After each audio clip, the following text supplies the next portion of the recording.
friends, and welcome back to another episode of Los Leftovers, the show where we talk about food, culture, and news you may not have fully digested.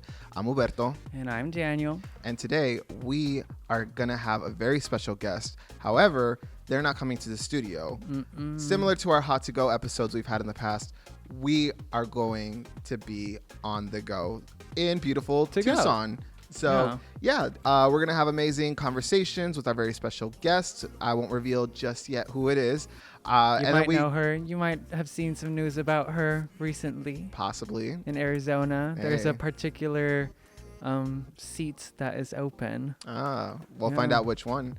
And then we also are going to have conversations about the food and also just pop culture. We're very excited to hit the road. So make sure you stay tuned. Yes. So excited. You better stay and watch, girl.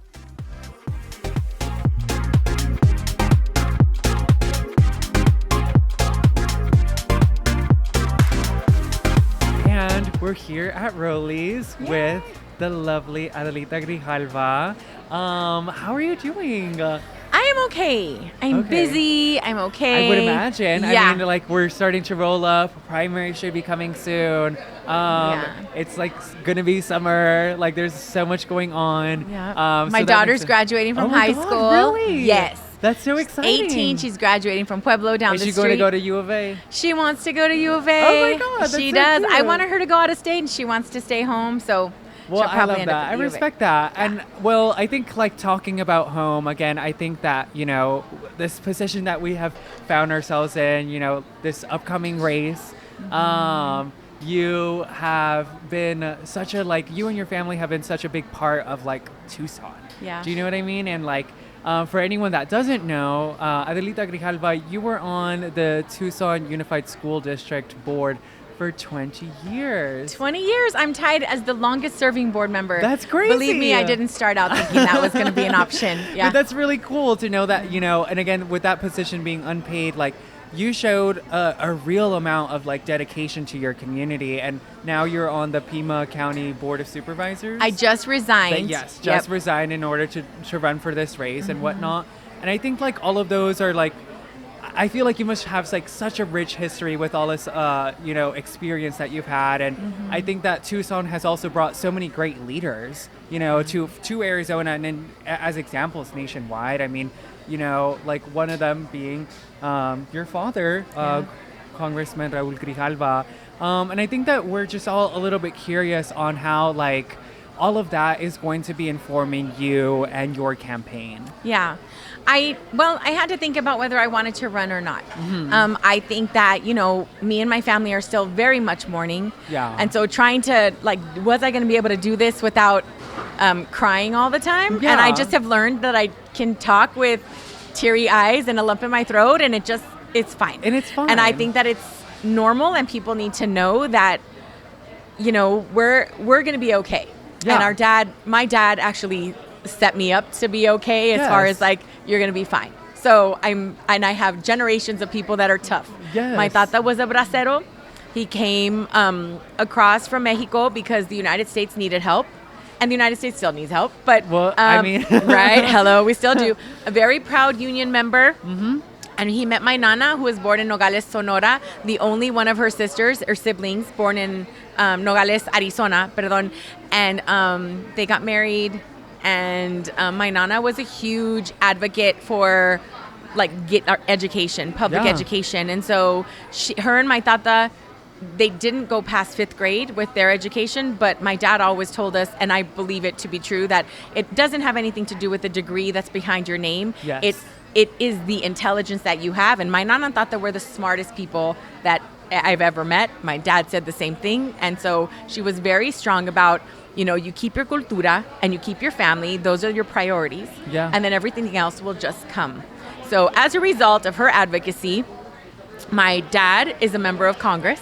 My tia is a nurse and has her master's in anthropology. That's and my so other cool. tia has a double master's as a counselor. So these are two people who did not go past the 5th grade. And to me, that is our American dream, right? That is like what you do is you work really hard so your children have opportunities that you don't have. And I mean, look at you. Hello, but I'm worried seriously that this is the first generation that might not be true.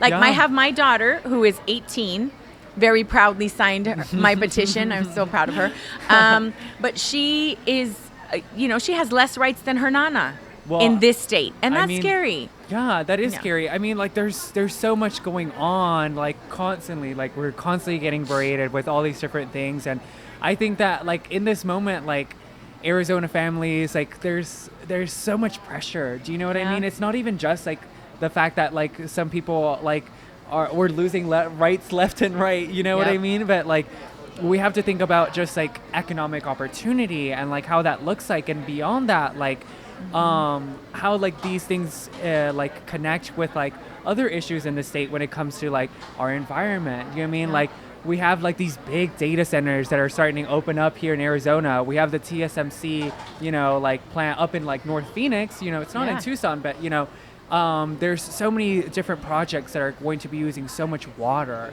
Very concerning. And I think that to your point, like we're able to recognize that there's a lot of like work to be done on certain things, and I think that follows that leads into like a sort of follow-up question when it comes to that of like, how do you think that like you would be able to approach, like making an Arizona economy that works for everyone? Yeah. Do you know what I mean? Making sure that your daughter has like good opportunities in the state, and if she does it, then how do we make sure she does? Right. And I think a lot of that, some of the work that I did in Pima County when I first got there was we started a strategic planning process because Pima County didn't have one. Started class and comp and making sure that people are getting paid fairly and equitably for the job that they're doing, and that they know that there's opportunities for advancement, and that every year there would be an increase in their salary, increasing benefits, heat protections. I mean, those are all things that I think are very important to ensure that we have people that are happy in their jobs and are able to do the very important role in government. Right now, my worry is with the swipe of a pen, we have one individual that is deciding to throw out any role in Congress, any role of the Senate, any role of the judiciary. Like, it's just one person is able to do that unilaterally. And that's where the pushback has to happen, because we cannot have a strong state of Arizona economy if our nation isn't. And that's my worry right now. Clock it. Clock it right now. I think that's a really important part that I think some people are missing, because at the end of the day, like everything is so connected. Do you know what I mean? Like in Arizona, like we, our next door neighbor, do you know what I mean, is Mexico. Do you know what I mean? Like we have so many things that come from Mexico, and like right now there's all these conversations about like tariffs and all this other stuff, and do you know what I mean? So I think that like that is a really good thing to point out, that we can't make sure that every Arizonan is like safe and secure in their household if like there's someone up in Washington like making a mess. Do you know what I mean? And also you're threatened in your own home. I mean, we've seen people that went to go drop their kids off at school and were coming back, have no criminal record, are waiting for a court date, have done everything exactly the way the U.S. has said, this is the process you're doing, and they've been deported. I mean, families are getting torn apart, and like I understand the frustration regardless of whether you have a D or an R or an I behind your name when you're voting, because people are so frustrated that it doesn't seem like anyone is standing up and screaming loud enough for people here in Tucson and in the district to hear them. I think that is something really important to talk about. I think that in Arizona, we have had a couple, elected officials sort of recently that, have sort of rode in the wave to a certain degree of, talking about immigrant rights and, like, oh, we're going to do this and oh, we're going to do that. But then the moment they get into like Congress, they're like, actually, guys, we need to have more money for the border. And actually, we need to do this. And actually, we need to do that. And just trust me, guys, because I'm a representative now. Do you know what I mean? But I think that was never your father's approach. No. He was always the person you saw literally sitting around the corner from where we are in the front of our house in Ohio, like just sitting there reading the paper. That's who he always was. Yeah. And I think for me, there is a reason why House of Representative people that we have to run, members of Congress have to run every 2 years. Yeah. Because we have to continue to come back and keep the door open. And I think that's what's really important, is because at the end of the day, I have to look at myself in the mirror and say, I'm proud of what I've done. I have to look at my kids and say, I'm proud of what I've done. And you can't do that if you're selling out. And so what I worry about really is we have too many people in elected office right now that are just worrying about getting reelected. Yeah. And for me, the privilege is getting there. The privilege is being there. That is for me to be able to stand in the halls of Congress and speak for District 7 in Arizona. What a privilege. And that is like more than I could ever have dreamed of. Yeah. So I would be honored, and I would fight every day that I'm there for the people that are here. And I have a record that I've done that. So I also an unpaid record, but I did also run a juvenile diversion program for 26 years. And one of the scariest things for me is when I had to start telling young people that this little delito, this little misdemeanor that, it was shoplifting, a tuba mascara, could impact whether they could become a citizen or not if they were a DACA recipient. Well, yeah. That is scary. And people don't know, because so many young people in our communities didn't even realize that they weren't a citizen until they start to graduate from high school and realize that all of these doors are being closed to them for opportunities. We have these amazing students that work their little butts off to get a 4-year degree because that's what they were promised. And then they realize when they graduate from high school, like, oh, but that's not my promise. And that's where I think comprehensive immigration reform has to happen. Yeah, I think that is something that I wouldn't necessarily say is like very unique to Arizona, and I would mainly say it's like in the Southwest. Do you know what I mean? Where we have a lot of these like our houses are mixed, like immigrant Mixed status households. Yep, you know what I mean? we Like sure are. I'm a DACA recipient. Do you know what I mean? But yo tengo dos hermanitas that like también andan in high school. Yeah. You know what I mean? And well, my parents aren't, but like my family has just become so mixed as time has like passed by. And I think that, it is a constant reminder, like no matter like what family you're in Arizona, that you will probably know someone that is like affected by this. Do you know what I mean? And we constantly see, like our communities being used as scapegoats and like, and it's so scary and whatnot. But I think at the same time, it is meant to be disorienting. Yes. It is meant to be confusing. It is meant to make people just like not know what's going on. And I think sort of unfortunately, I think that we've started to see that a little bit within like our youth.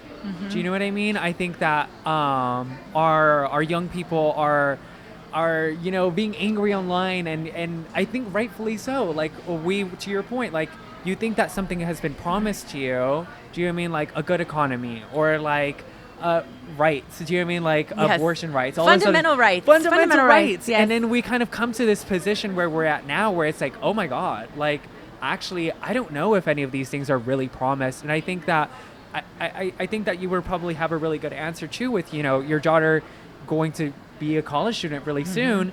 Like how do we make sure that like young people like her, young people like me, like are able to feel like seen and respected and know that like there are people that are fighting the fight that they want them to fight. Yeah. One of the things that I did for 26 years, so I was a monitor at Wakefield. I mean, literally my life is around this corner. Yeah. I worked at Mervyn's, which used to be Burlington and now is something else. I don't know. Oh, it's like it's a venue now, like for quinceañeras and stuff. I went to Pueblo High School, Wakefield, Hollinger. Those were my schools. This is my community. I know my first communion was at St. John's. I mean, I know this area, right? I think one of the things that we have to remember is people want their children and families to be safe, and they want them to be able to know what is it that I have to do in order to reach that next step. And right now, what I feel like is the goalpost just keeps moving. And so we have young people that don't feel like they have a voice because they were promised certain things, and because there's a lot of legit reasons why it didn't happen. But ultimately, for them, it starts to feel like every political person, every person running for office is all the same.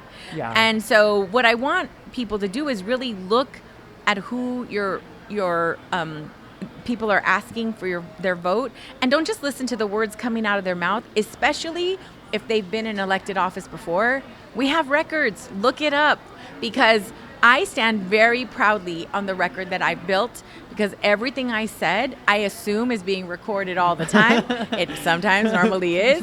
And I just talk from like, this is where I am. Yeah. And so I think that making sure that you know, like I will say, I have been in elected office for 22 years, and I have missed 3 meetings, and I have 3 kids. Let's do the math. Like literally in the hospital, like one of the times I called in. So I think that it's important that if you're going to send someone to Congress, that you know that they're going to work their butts off for you, because that's what this community deserves. Yeah. And that's where I think sometimes there's a disconnect, where like you feel like someone told you something, and then they get to that place, and then they seem to have forgotten like who they are. Yeah. And I for me, believe me, I have 3 teenagers at home. Me and my husband have been married 20 years. I have sisters and primas and nieces and nephews that will be right in my face saying, who do you think you are? ¿Quién te crees? I'm like, there's no way. I will never get a bigger head than the one I have right now. Still kind of cabezona, but that's all right. That's all right. I think that you have a lot of reasons to be proud of the work that you've accomplished, and of the legacy that like you are helping to build. Do you know what I mean? Like it was already there, and like the groundwork was laid, and the time is yours now. Thank you. And I think that we were talking while we were having some food earlier about like, how like deeply ingrained like you are in the community, and like Rollies, like she knows them. Mateo, his family are next door neighbors to my mom and dad. They've been great neighbors. And so I knew him before he started this, and I'm just so proud. And I think that those are the stories that we have to focus on when it sometimes feels like everything is against us. Yeah. That we have to work on highlighting the positives, and like how was he able to achieve this, and what are the things that we have to do as a community to make sure that he's not the only young person that is able to reach that like meta. Like there has to be, we have to be able to highlight more.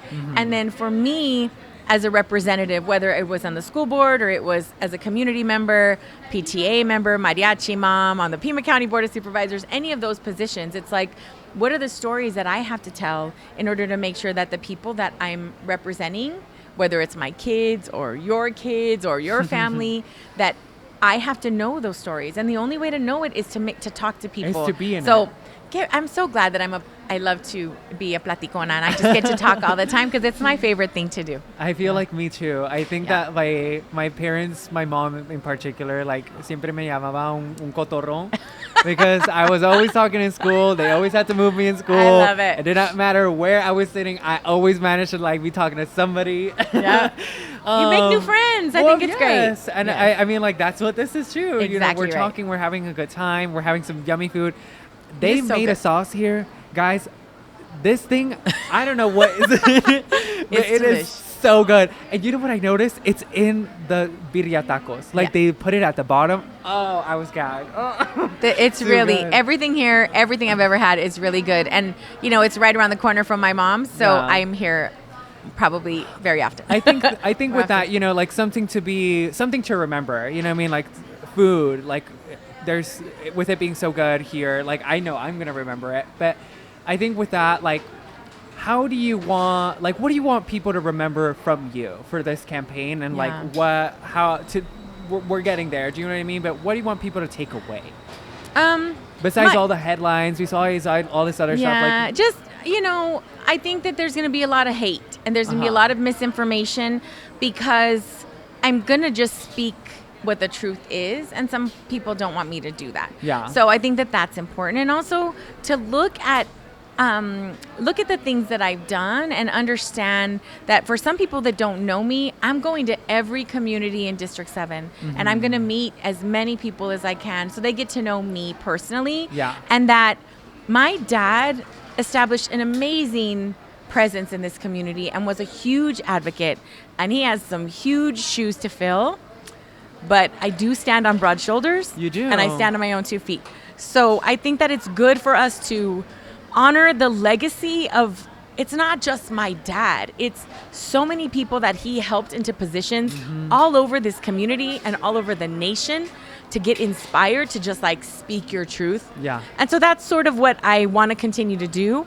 And it's a good thing that I'm unapologetic about the standing up for the people in this community. Yeah. And I've done it my entire life and will continue to do it, whether I am in office or not. But I will say, we might have a lot of money thrown at us, but the one thing that I feel we have over other people is we have a movement.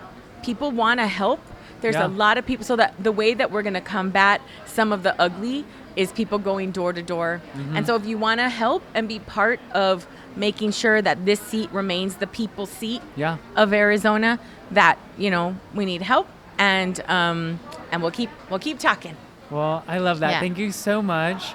Why don't we keep Eat? eating our food Okay. and we'll but thank you. It was such a great conversation. Thank you so much. It was so nice to meet you. Nice I to love meet it. you too. Yeah. And we're back. What you think? This is really cool.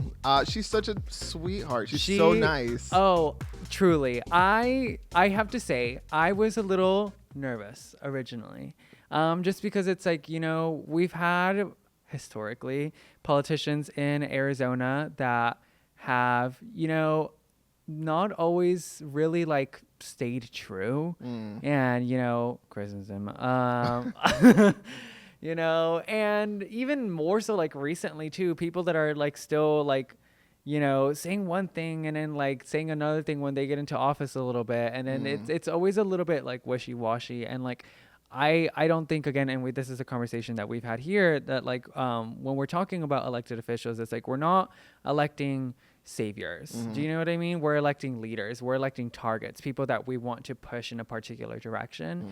And I think with her and the legacy, you know, that was passed on to her, and the legacy that she has built herself too. Do you know what I mean? She's her own person in Tucson, and the amount of work that she's done, particularly in like the education, you know, public education with Tucson Unified School District and such.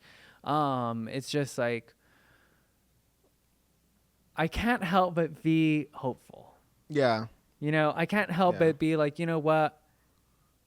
I can see you doing the work. Do you know what I mean? I can see you doing that. And I can see myself, even though she's not entirely representing me. I don't live in Tucson. Yeah. Do you know what I mean? But I think about maybe a friend or two that I have in Tucson. And I think that while I think that there are, you know, other candidates, you know, and I think that, we can have a whole discussion about that too.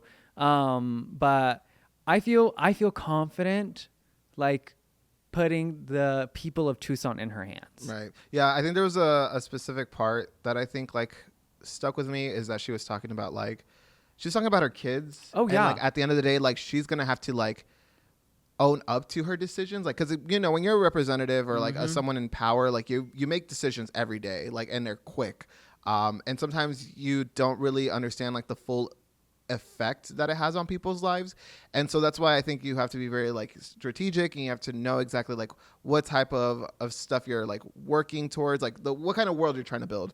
And at the end, she said something about at the end of the day, I'm gonna have to face up to my kids, and I'm gonna have to look at them in the eye, and hold myself accountable to the fact that whatever decisions I make, I should feel proud of and not feel ashamed of. Absolutely. And that really stuck with me too. Yeah. I was you know, I knew that she had she had kids, but the way that she talked about them, and the way that she really dived into it, and was so open and honest about all these other things too, about the things that they and how their own missions and their own drives and all this other stuff, I think was so inspirational. And it you can tell. Right. You can tell that she comes from a family that like has worked hard to be where they are. Oh, yeah. And I think that we're always talking about like, you know, making sure that we're electing the right people into office. And like, I don't want to necessarily speak prematurely. I think she's great. Do you know what I mean? And I have so many like